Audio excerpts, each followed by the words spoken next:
Ayun ako naman. Ang hirap naman gawin na itong research paper natin. Para bang mas masarap na lang umiga. Humiga. What if bumagsak tayo, ha? Masarap ba yon? Sarap humiga. Joke lang, joke lang. Ito na, gagawa na. Kung mahanap ko lang talaga yung papel tungkol sa historical changes na pasok sa time frame natin eh. Wait lang. Ito. Eh kaso 2014. Kailangan natin 2015 pataas eh. Okay na to. Hindi naman siguro mapapansin ni sir ito. Baliw ka talaga. Pero sige, pwede na yan. Ang tagal na natin naghahanap dito eh. Baka pwede na yan.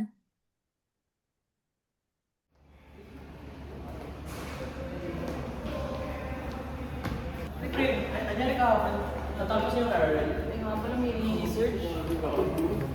Uy, boss. Dali na. Nakalimutan talaga.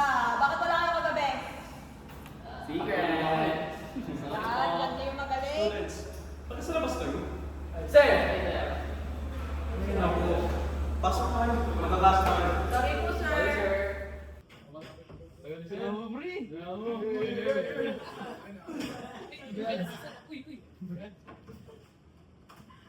Good afternoon, class. Settle down. We'll have a discussion about your research defense on this August. Remember, this is worth half of your grade, so huwag niyong checha-pureche na to. Sir? Yes? Sir, pwede patulong kami sa research, sir. Oo naman, pero mamaya pang pakatapos ng klase, i-represent niyo yung mga research papers ninyo. Eh, na-print mo ba yung pinapaprint ko sa'yo, pre? Ano, pre? Pre, yung paper natin, pre. Ayun nga pala. Oh, pre, naka-ML mo yan, pre. Hindi, pre. Joke lang. Na-print ko, syempre. Ayan, nandito. Class, eyes on me. For your research defense this upcoming August, I have already talked to your various research partners. Oh, yan. Ang ganda. Napod na ata. Pre, natulala ako naman. Hindi ka muna kay sir. Kinikilig ka siguro kahapon. Boys! Ingay nyo ah! Nakikinig ba kayo? Opo, sir. Various research professors and professors regarding your... Okay, that's all for the instructions and guidelines. Any questions? Yes, Miss De La Peña. Yung ipapa-review po sa paper. Yes, next naman yan. Kaya naman ibigay niyo sa akin ang research papers ninyo para ma-check ko yung inyong mga progress. Ay, ikaw po. Daniela naman eh. Ay, sige po, sir. Uy, tara na! Ito na po, sir, yung paper Sabi ba namin. po? Tinapos na po namin. Medyo nahirapan na po kami sa RRL. Ano to? Yung sa RRL. Oh, ano to? Class, di ba sabi ko sa inyo kung naman sa mga RL, yung dates, kailangan dapat mga 10 years or less. Po sir, sorry po. Ay, nako! Hindi tuloy nakalusot. Sorry Mamadali naman kasi eh. kayo eh. Enough class. Hindi naman ako galit sa inyo. Actually, proud ako sa inyo dahil kasi alam ko naman na hindi naman ganun kadali para maghanap ng mga RLs. Ito ay isang example ninyo bilang isang dedikasyon ninyo sa inyong mga papel. Ngunit, hindi pa rin ito lulusot. Pero at least nag-try kayo. Kuda sa iyo, Aaron. Okay po sir. Sabi Pero sa wag inyo. kayo, pero wag kayong makapanted dito ha. Hindi ibig sabihin na magsa-settle down kayo para dito.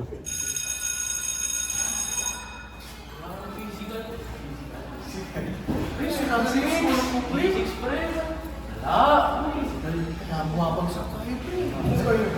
Pre, bagsak ako, pre. Sira na score ko. Okay lang yan. Pwede bumawi na. Sarap na ka, pre.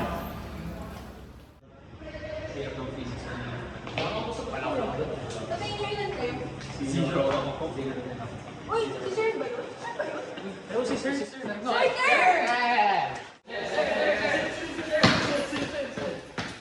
Ano yung mga anak? Para kayo mga zombie ah. Sir, pwede po ba kami makahingi ng time para patulong na po sa RL? Magpapakita ka, sir. Sige na. Banawa na kayo. Halika rito. Sir, hirap na po kasi kami RRS talaga. Baka wala ka na kami ng tulog din sa anak. Sir, mahirap talaga tulog ka naman eh. Okay kayo? Ito, may papakita ko sa inyo. Alam niyo naman kung ano na din. Ako sir. So sir, paano po yun? Yung AI po kasi hindi ko magamit kasi parang pang English lang siya and hindi rin accurate yung information kapag Filipino. So sinasabi mo hindi siya pang-lit ng Filipino. Parang Okay, may point ka naman doon.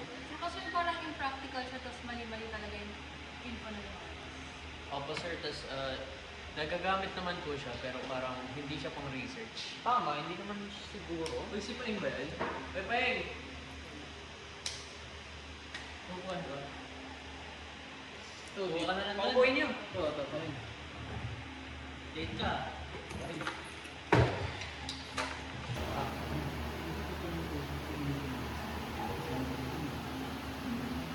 Sir, ano daw yung pinag-usapan?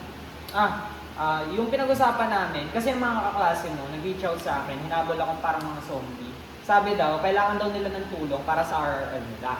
Yung RRL nila daw, ang hirap daw maghanap, tapos nahuli ko pa to, na 1 year, na matagal na yung papel, tapos pinray pa ilusot sa akin. Ha? Ang galing mo talaga.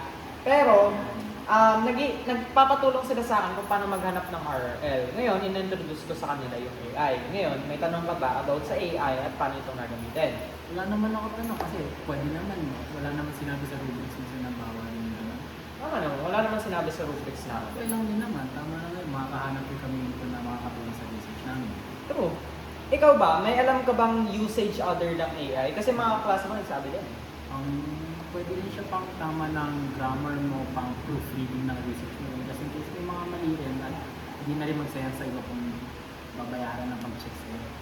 Di ko gets ko paano kayo nakakamove on sa mga tasks without the help of AI. Sobrang useful kaya nila. Oo, may punto naman kayong lahat sa mga sarili-sarili niyong opinion about sa AI. Pero ako na nagsasabi sa inyo na yung AI, pwede niyo siyang gamitin, pero as a tool lang. Hindi dapat kayo mapapalitan. Tama naman yung sinabi mo, Maynard. Mahirap talagang gumawa ng task ngayon sa generation natin, lalo na sa generation ninyo, mga bata kayo, na gumawa ng task without of use AI. Pero, tatandaan nyo lagi, hindi dapat kayo ang papalitan ng AI. Kayo pa rin ang gumagawa. Katulad nga ng sinabi ni Paeng kanina, maganda yung sinabi niya na pwede itong pang grammar checking, pang justify ng ibang mga sentences and yung mga paggamit nyo sa mga sentences in RRLs. At ang sinabi naman ni Kirat na hindi ito pang academic papers, pwede ka naman tatanggapin ang mga research findings ninyo about sa AI or pag naghahanap kayo sa AI ng mga, for example, RRLs, pero dapat kayo mismo ang susundan nyo yung mga links para hindi kayo hahatid ng AI mismo doon sa website. Kasi mamamali talaga yung RRLs at yung link na pinuntahan ninyo. And for Dani naman, oo, minsan talaga mali yung information na binibigay ng AI. Kaya nga tayo magdo-double check lagi kung tama ba ito o kung yung source ng pinagkuhanan ni AI is trusted na may .gov or may .ph na manggagaling sa atin, sa mga government officials. Ngayon, sa'yo naman, Narka, yung point mo is para kang pre-AI stage pa lang yung naiisip mo. Hindi naman kita masisisi dahil tayo talaga yung pinalaki o kayo naman talaga yung pinalaki ng AI. Ngayon, hindi siya limitado sa English lamang. Magagamit siya sa Filipino din. Ang isa kong payo sa inyo at dapat makinig kayong lahat sa akin ngayon ay pwede nyong gamitin yung English at i-transcribe ito sa Filipino. Ang sinasabi ko sa inyo is pag nakahanap kayo ng RRL sa AI or pag naghanap kayo ng RRL is yung English na text na yun, pwede nyong i-translate para magkaroon naman kayo ng idea in Tagalog or yung RRL, pwede nyong i-convert into Tagalog. Pero yung ilang teachers lang tumatanggap ng converted ha.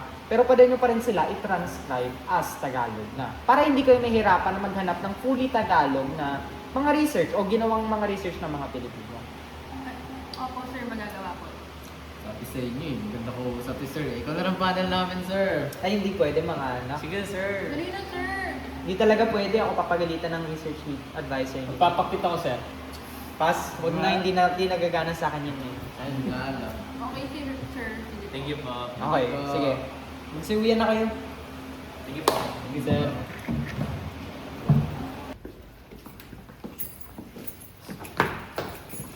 yan. Paano ako ba maglakad? Wow ha? Gulo mo. Ay, Ron, may nakalimutan lang ako kukunin lang namin. Ay, oo, nakalimutan. Balik kami. Nako. Babalik kami ha. Bilisan nyo, ha? Tagal!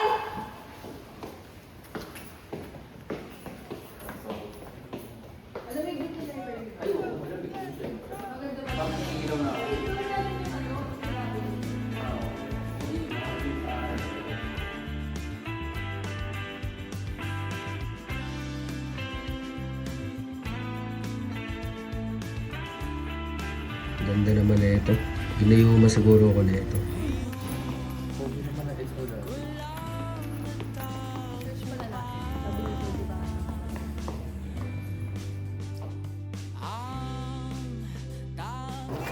Kaya paboritong place ko to eh. Malamig, malapit. Ito paborito mo talaga. Araw-araw mo ako kasama dito.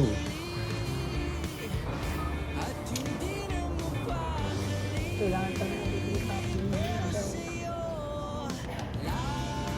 Haba naman yan. Kasi ayun yung sabi nito eh. Para yung information daw. Ano ba? Hindi, please na.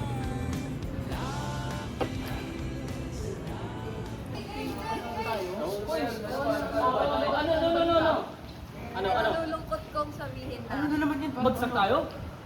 Pasado tayo! Pasado! Hoy, pre, pasado tayo! Pasado!